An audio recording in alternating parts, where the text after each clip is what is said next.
தமிழ் உறவுகளே, பொய் சத்தியம் செய்தால் கருநாகமாக மாறி தண்டனை தரும் முத்தாம்பிகை அம்மனை தான் இன்னைக்கு நம்ம இந்த பதிவில் தரிசனம் பண்ண போகிறோம். தன்னை தரிசித்து செல்லும் பக்தர்களுக்கு எந்தவித துன்பமும் நேராமல் காத்து நிற்கும் தெய்வம் தான் இந்த முத்தாம்பிகை அம்மன்.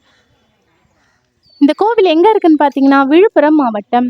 விழுப்புரத்துலேருந்து 7 கிலோமீட்டர் தூரத்தில் திருவாமாத்தூர் என்ற ஊரில் தான் இந்த முத்தாம்பிகை அம்மன் சன்னதி இருக்குது. ஏற்கனவே நம்ம சேனலில் அபிராமேஸ்வரர் கோவில் பார்த்தோம் இல்லையா? அபிராமேஸ்வரர் சன்னதியும் முத்தாம்பிகை சன்னதியும் நேர் எதிராக அருகிலே தாங்க இருக்கும். அந்த பதிவில் நம்ம அபிராமேஸ்வரர் மட்டும்தான் பார்த்தோம். இன்னைக்கு நம்ம முத்தாம்பிகை அம்மனை மட்டும் பார்க்க போகிறோம். ஒரு நாகப்பாம்பினை 3 பிரிவுகளாக பிரித்து 3 கோவில்கள் இந்த விழுப்புரத்தில் இருக்கு. நாகத்தின் தலைப்பகுதி தும்பூர் தாங்கலில் நாகாத்தம்மன் என்ற பெயர்ல தோன்றி பக்தர்களுக்கு அருள் பாலித்து வருகின்றாள். நடுப்பகுதி சற்று தள்ளி வயலில் சிறிய கீற்று கொட்டகையில அருவமாக இருந்து அருள் பாலித்து வருகின்றார். வால் பகுதி இன்னைக்கு நம்ம பார்க்க போற முத்தாம்பிகையின் மீது இருக்கும். மிக பெரிய பழமையான வரலாறு கொண்ட திருவாமாத்தூர் கோவிலை தான் இன்னைக்கு நம்ம பார்த்துக்கிட்டு இருக்கோங்க. இந்த கோவில் ரொம்பவே சிறப்பு வாய்ந்த கோவில். ராவணனை வதம் செய்வதற்கு முன் ராமன் வந்து வழிபட்ட திருத்தலம். சொத்து பிரச்சனை, தீராத வழக்கு, சொத்து மோசடி போன்ற பல பிரச்சனைகளுக்கு தீர்வு தரும் ஆலயம். தெய்வங்களும் தேவர்களும் வாசம் செய்யும் பசுக்கள் மற்ற மிருகங்களிடமிருந்து தங்களை காத்துக்கொள்ள தவம் செய்து கொம்புகளை வரமாக பெற்ற ஸ்தலம். இந்த மாதிரி இந்த கோவிலின் சிறப்புகள் ஏராளங்க. ஏற்கனவே நம்ம சேனல்ல அபிராமேஸ்வரர் கோவில் பார்த்தோம் இல்லையா? அந்த வீடியோல இந்த கோவிலுடைய சிறப்புகளையும் பெருமைகளையும் நான் சொல்லியிருப்பேன். இதுவரை பார்க்காதவங்க பாருங்க. அதற்கான லிங்கையும் டிஸ்கிரிப்ஷன் பாக்ஸ்ல கொடுக்குறேன். இந்த கோவில்ல நிறைய கல்வெட்டுகளும் இருக்குங்க. கோவில் முழுவதும் பல கல்வெட்டுகளை நம்மளால பார்க்க முடியுது. ஆலயத்தில் அஷ்டலிங்கங்களும் இருக்கும். கருவறையில் சுயம்பு மூர்த்தியாக அபிராமேஸ்வரர் இருப்பார். ராமபிரான் வேண்டுதலின்படி அனுமன் கொண்டு வந்த அனுமந்தீஸ்வரர், சகஸ்ரலிங்கம், குபேரலிங்கம், அண்ணாமலையார், காசி விஸ்வநாதர், வாயு திசையில் உள்ள வாயுலிங்கம், ஈசான மூர்த்தி என அஷ்டலிங்கங்கள் இந்த ஆலயத்தில் இருக்கு. கோவிலின் தல விருட்சம் வன்னிமரம். பிருங்கி முனிவரே தல விருட்சமாக இந்த தலத்துல இருக்காரு. 7 நிலைகளுடனும் 9 கலசங்களுடனும் பிரம்மாண்டமான ராஜகோபுரத்தில் அபிராமேஸ்வரர் கிழக்கு நோக்கி இருப்பார். அவருக்கு எதிர் திசையில் சற்று வடப்புறம் தள்ளி நேராக மேற்கு நோக்கி முத்தாம்பிகை அம்மன் 5 நிலை ராஜகோபுரத்துடன் இருப்பாங்க.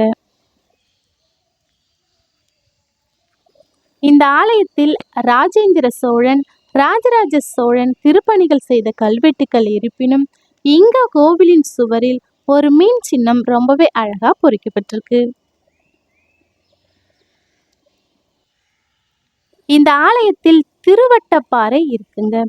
ஏற்கனவே நான் சொன்ன மாதிரி பொய் சத்தியம் செய்தால் கரு நாகமாக மாறி தண்டனை தரும் அம்மன் உள்ள திருத்தலம். இப்போ நம்ம பார்த்துக்கிட்டு இருக்கிறது தான் திருவட்டப்பாறை. இந்த இடத்துல தாங்க சத்தியம் செய்வாங்க. பொய் சத்தியம் செய்தால் அம்மன் நிச்சயம் தண்டனை தருவாங்க. அதற்கு ஒரு புராண கதையும் இருக்கு. அதையும் நம்ம பின்னாடி பார்க்கலாம்.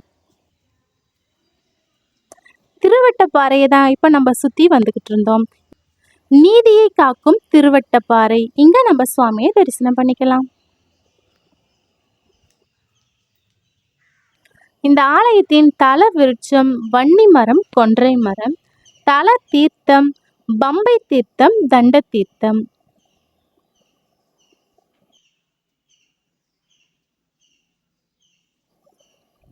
இதுதான் நம்ம சத்தியம் பண்ற இடங்க. இந்த சந்து வழியா கையை விட்டு தான் நம்ம சத்தியம் பண்ணணும்.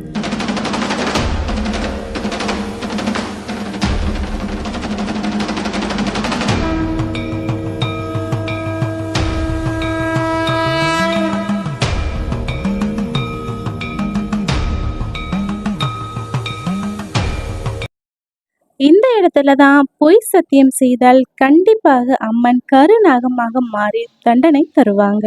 அது தீராத பல துன்பமாகவும் இருக்கலாம், இல்லை உயிருக்கே ஆபத்தாக கூட இருக்கலாம். இப்போ நம்ம முத்தாம்பிகை சன்னதிக்கு வந்திருக்கோம். இங்க நம்ம அம்மனை தரிசனம் பண்ணிக்கலாம். அம்பாள் நின்ற கோலத்தில் ரொம்பவே அழகா அற்புதமா காட்சி தராங்க. அந்த காலத்துல அரசர்களால் தீர்க்க முடியாத வழக்குகளை இந்த திருவட்டப்பாறை தீர்த்து வச்சிருக்கு. ஒரு முறை அண்ணன் தம்பிக்கிடையே சொத்து சம்பந்தமான வழக்கு ஒன்று இருந்தது. தம்பிக்கு சேர வேண்டிய சொத்தை தராமல் அனைத்தையுமே விற்று தங்க நகைகளாக மாற்றி அண்ணன் வாழ்ந்து வந்தார். அப்பொழுது இந்த திருவட்டப்பாறையில் வந்து அண்ணன் பொய் சத்தியம் செய்த பொழுது கரு நாகமாக மாறி அம்மன் அவரை கொன்றார். இந்த ஆலயத்தின் தீர்த்த குளம் தான் இப்ப நம்ம பார்த்துக்கிட்டு இருக்கோம். திருமால் துயர் தீர்த்த விநாயகர் சன்னதி இங்க இருக்கு. நம்ம விநாயகரை தரிசனம் பண்ணிக்கலாம்.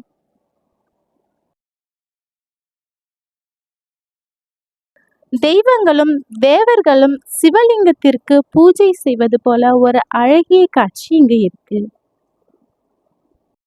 பௌர்ணமி இரவில் இந்த ஆலயத்துல தங்கி பூஜைகளில் கலந்து கொண்டால் குழந்தை பாக்கியம், திருமண தடை நீங்கும். சொத்து பிரச்சனை, தீராத வழக்கு, சொத்து மோசடி போன்ற பல பிரச்சனைகளுக்கு தீர்வு கிடைக்கும்.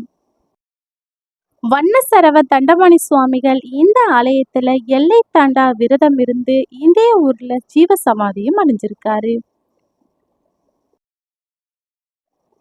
மரத்திலேயே அழகா சிற்பம் இருக்குங்க.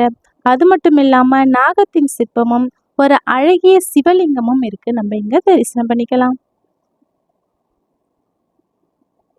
மீண்டும் வேறொரு பதிவில் சந்திப்போம். நன்றி.